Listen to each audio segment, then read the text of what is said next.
Hello Internet folks, welcome back to Pete's Plants. Today we're going to talk about winterizing bonsai.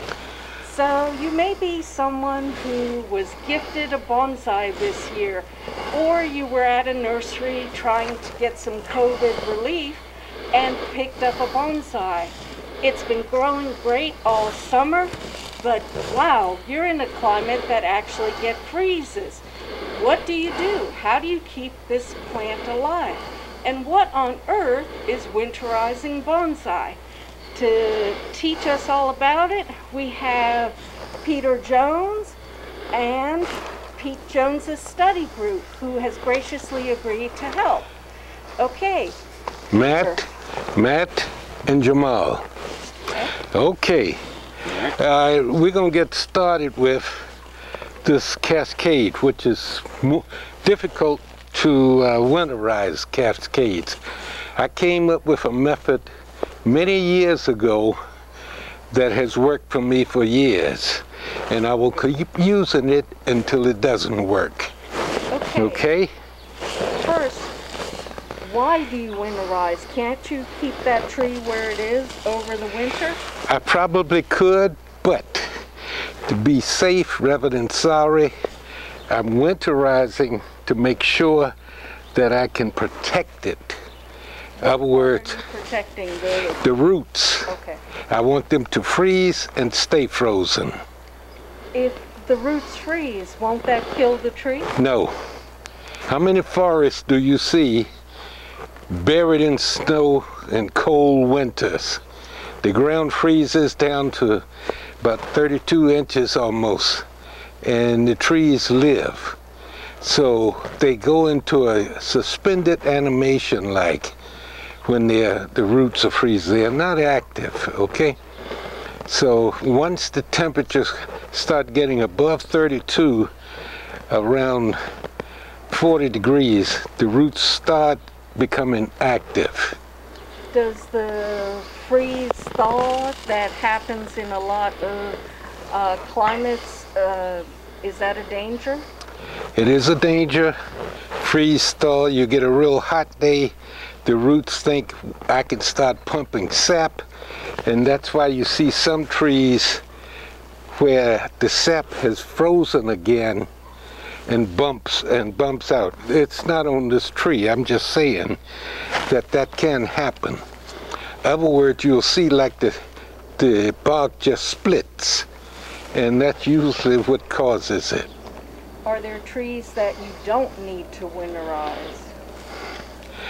Well, there are trees that you could probably get away with not winterizing, but here again, I'd rather be safe than sorry. What about tropicals? Tropicals have to be in, because once they freeze, that's it. They're gone. So a key rule to how to protect a tree is knowing what type of tree it is and what its natural growing conditions are. Is that correct? Yes. Okay, so we're going to get started. Grab that ruler and that bark, that heavy bark, so we'll get started with that.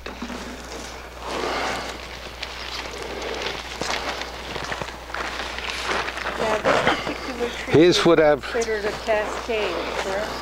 That's a cascade Japanese white pine. And here's what I learned by trial and error. Okay? Right. I measured the pot. See how deep it is?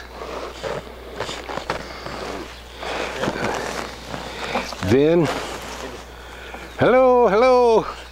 Then I measure this right here to see, okay, I don't want this all the way buried in the pot, so I need bark in here to keep it from just sinking in. You want to dump some bark in here? So you don't want bonsai trees just on the ground? You can. Most of them will be on the ground and protected, but in general, it's you want to protect so that the roots are frozen and stay that way, but you don't want to encourage insects in there. So why not just set a cascade on the ground? You see all of this? The Yeah. cascade. If I set that pot on the ground, what's going to happen to the cascade? It's going to break. And How much would you like in there? let's see.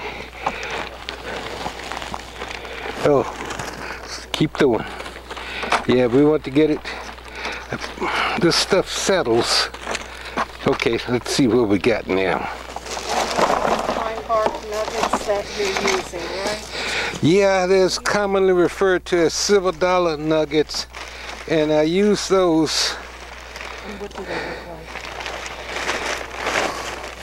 like? I use those to encourage drainage, because I don't want the pot to be damaged. Okay? Do you in there? Get that stool for me, Matt, please. You can throw one more handful in there.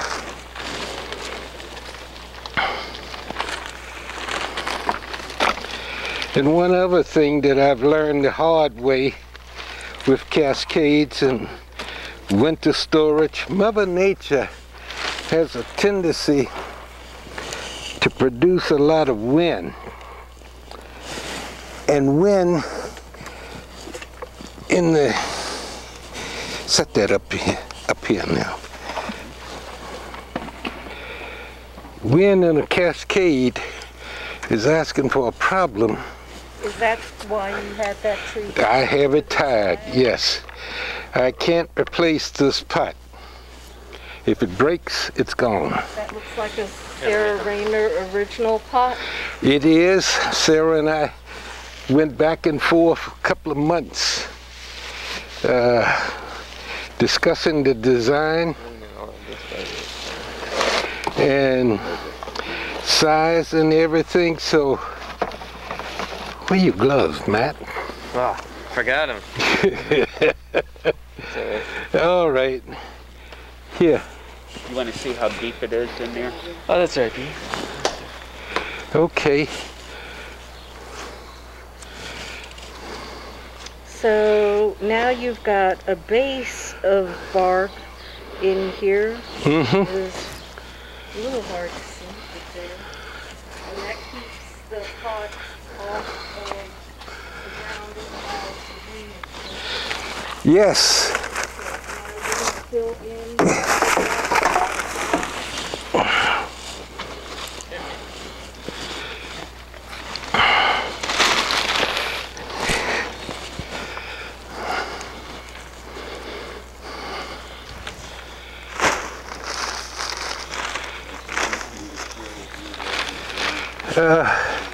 I'm trying to, go ahead, Matt. Now this is also pine bark mulch, but It's small. finer, Okay. finer. Common referred to as, let's see.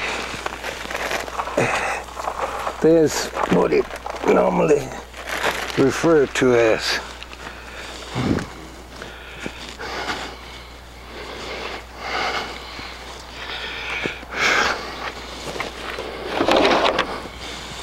Are there other types of material you could use to do this?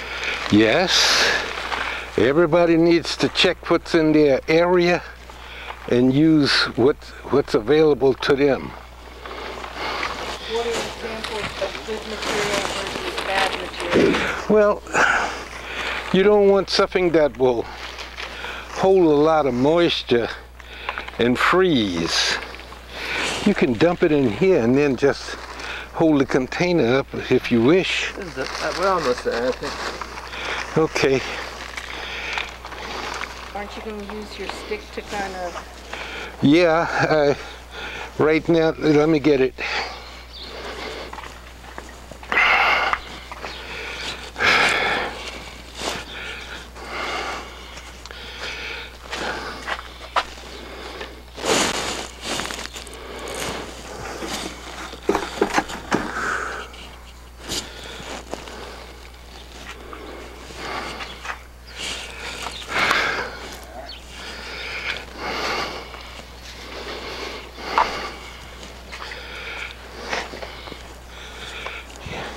So you don't want the mulch all the way up to the top of the pot, is that right? Just here, right to the root crown. Okay? Okay, and point to the root crown for me. Right here. So where the trunk meets the soil, is Yeah. that correct? Yep, that's where I have had good success in keeping trees, bringing them through the winter. Okay. Back up here. Yep. Okay, so now it's in a bigger pot, but still on the stand. Yeah. I'm going to have to worry about wind Yes. Even more so now. because this is then a bigger target. You got that right. Bigger target and stronger winds. I always want to make sure that I have done what I could to kind of secure the tree.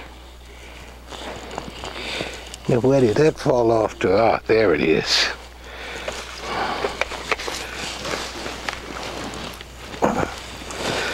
It's nothing worse than coming out here one day after a hard winter night of wind and seeing one of your favorite trees laying on the ground. That has happened to me. Pots that I have commissioned people to make broke. And Wow. then you go back to scratch. That cascade is a good example. Yep. That's the second pot I had to have made for that tree. The first pot, nice windstorm, and then came out and was laid on the ground. So we're trying very hard to keep social distancing. Yeah. And we all have masks on, but I do want to highlight this really awesome mask that someone had made with a really cool bonsai on it. Jamal made me do that. He said, wear this. Maurice, there you go. Oh, right, okay. You can put that on hold. Here, thank you. That's a Yeah. Now, like he said, somebody welded that thing at one time. And